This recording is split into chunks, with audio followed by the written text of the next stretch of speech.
सुप्रभात बच्चों, ऑनलाइन कक्षा में आप सभी का पुनः स्वागत है। बच्चों, आज हम कक्षा 5वीं के हिंदी पाठ्य पुस्तक रिमझिम का पाठ 15 बिशन की दिलेरी का भाग 2 पढ़ने जा रहे हैं।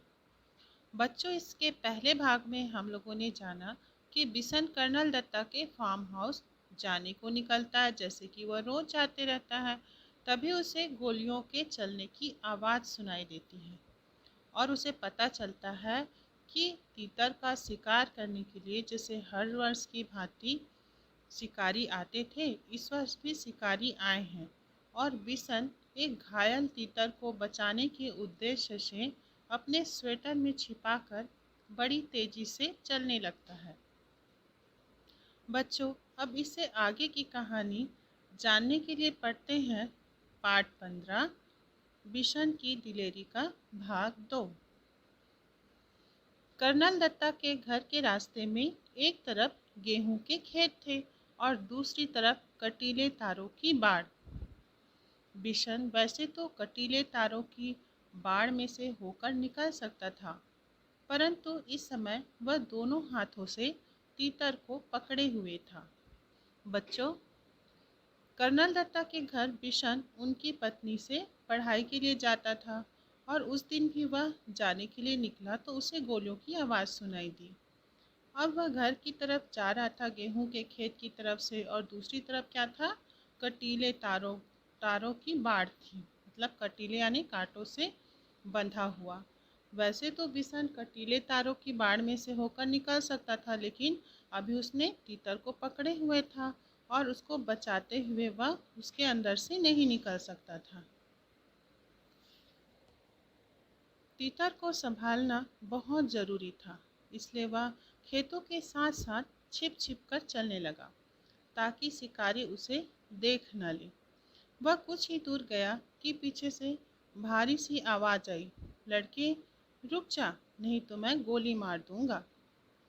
बच्चों, तीतर को संभालना बहुत ज़रूरी था, मतलब कि बहुत ही आवश्यक था, इसलिए वह खेतों के साथ साथ क्या करने लगा? छिप कर चलने लगा, क्योंकि उसको शिकारी अगर देख लेंगे तो उसको छीन लेते तीतर को।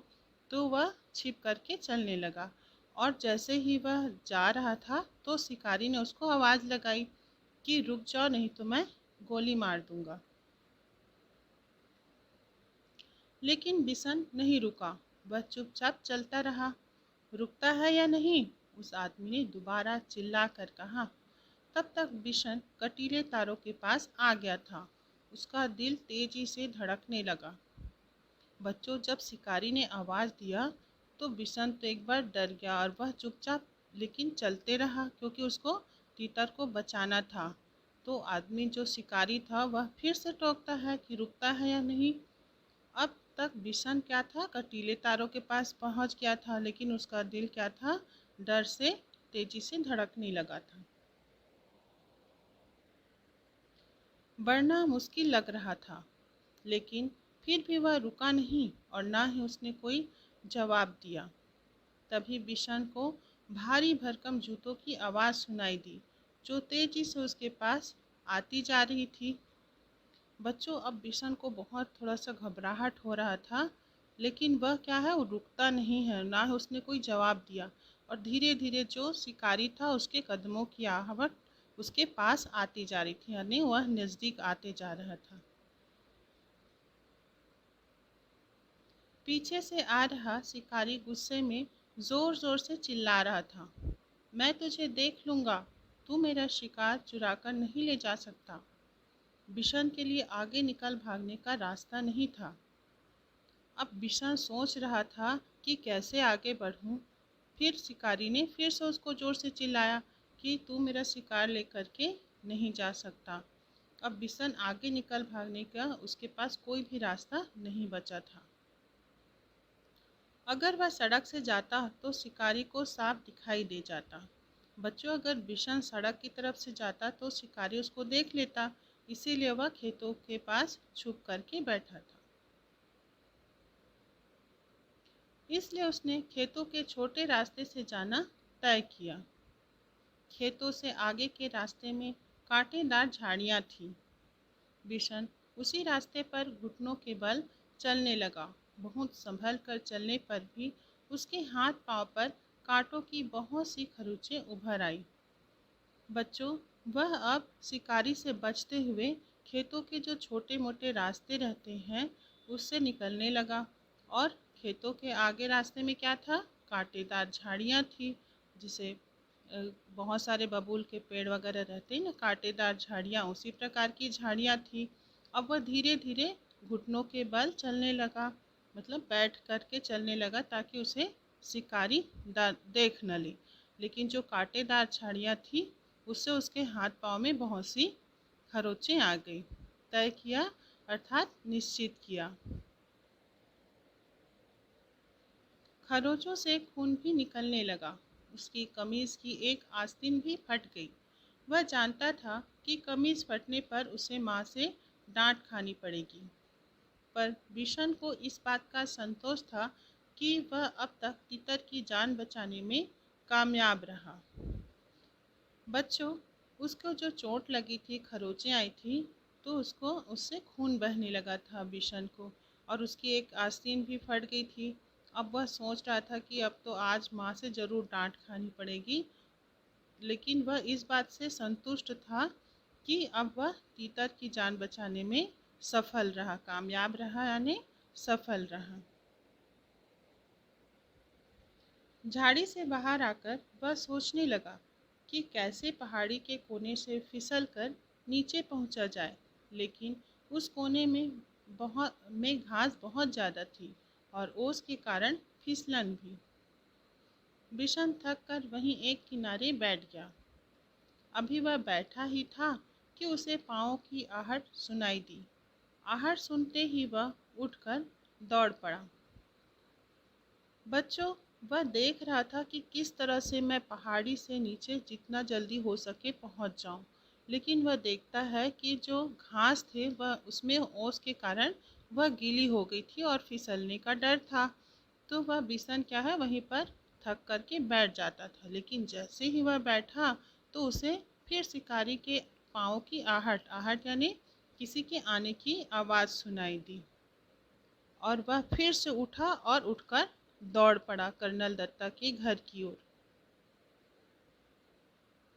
दौड़ते दौड़ते वह आधी पहाड़ी पार कर चुका था। उसके कपड़े पसीने से तरबतर हो गए, फिर भी वह रुका नहीं और किसी तरह कर्नल दत्ता के फार्म के पिछवाड़े पहुंच ही गया। पिछवाड़े दरवाजा खुला था। उसने ताड़ के पेड़ का सहारा लिया और फार्म हाउस के अंदर पहुंच गया। तीतर को वह बड़ी सावधानी के साथ अपने सीने से लगाए हुए था। बच्चों, बिशन दौड़ते दौड़ते लगभग आधी पहाड़ी पार कर चुका था, और वह इतना दौड़ा था और खेतों के बीच से होकर आया था कि वह पसीने से तरबतर, यानी उसके कपड़े जो हैं भीग गए थे पूरे पसीने से। और वह किसी भी तरह से करके कर्नल दत्ता के जो फार्म हाउस था उसके पीछे की ओर चले गया। और वहाँ पर पिछवाड़े में भी एक दरवाज़ा रहता था, तो वहाँ पर वह दरवाज़ा खुला हुआ था। अब वह क्या करता है, वहाँ पर ताड़ के बहुत सारे पेड़ थे, तो पेड़ का सहारा लिया और फार्म हाउस के अंदर पहुँच गया। लेकिन वह अभी तक से तीतर को बहुत ही सावधानी से अपने सीने से लगाए हुआ था, बचा कर रखा हुआ था। फार्म हाउस में खामोशी थी। बस रसोई घर से प्रेशर कुकर की सीटी की आवाज़ आ रही थी। मुर्गियाँ अभी अपने दड़बे में थी और गुलाब चंद सामने बरामदा साफ कर रहा था। फार्म हाउस में खामोशी थी, खामोशी यानी चुप्पी थी, वहाँ पर बिल्कुल शांत था बच्चों। और रसोई घर से खाना बनाने के लिए जो खाना बन रहा था, तो प्रेशर कुकर की सीटी की आवाज़ आ रही थी।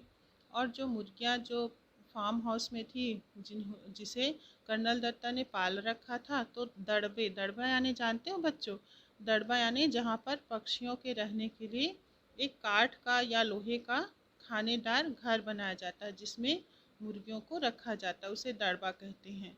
तो मुर्गियाँ क्या थी, अपने दड़बे में थी, और जो गुलाब चंद जी थे वो सामने बरामदा साफ कर रहा था। अचानक कर्नल साहब का अल्सेशियन कुत्ता जोर जोर से भौंकने लगा।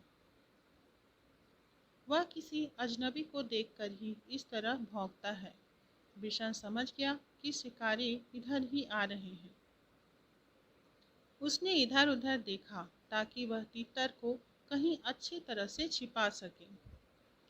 बच्चों, कर्नल दत्ता के घर एक अल्सेशियन कुत्ता था जो अजनबियों को देखकर, जिसे वह पहचानता नहीं है, अजनबी यानी जो जान पहचान के नहीं रहते उसे अजनबी कहते हैं, तो उसको देख करके वो कुत्ता भौंकता था। और फिर जब उसकी आवाज़ आई भौंकने की तो बिशन समझ गया कि ज़रूर हो न हो ये शिकारी इधर ही आ रहे हैं। फिर वह देखता है इधर उधर कि तीतर को मैं कहाँ पर अच्छी तरह से छिपा दूँ ताकि वह उन्हें पकड़ ना सके। अजनबी यानी अनजान व्यक्ति। एक और सेट के नीचे बहुत सारा कबाड़ पड़ा था। उसी में एक टूटी टोकरी बिशन को दिखाई दे गई। ये ठीक है, सोचते हुए उसने तीतर को टोकरी में रखकर स्वेटर से ढक दिया। बच्चों, वह किसी तरह से बिशन सेट के नीचे बहुत, जहाँ पे कबाड़ रखा था, कबाड़ या ना बहुत सारी फालतू चीज़ें पड़ी रहती हैं ना, उसी में एक टूटी हुई टोकरी थी। तो बिशन ने उसे देखा और फिर उसको सोचते हुए कि चलो इसमें मैं अच्छी तरह से तीतर को छिपा दूंगा, ये ठीक है करके उसको तीतर को रखता है और जो स्वेटर रखा रहता है अपना उसमें उसको ढक देता है। बच्चों, तो इससे आगे की कहानी हम अगले भाग में देखेंगे। तब तक आप दोनों वीडियो को ध्यान से देखें और समझें। धन्यवाद बच्चों।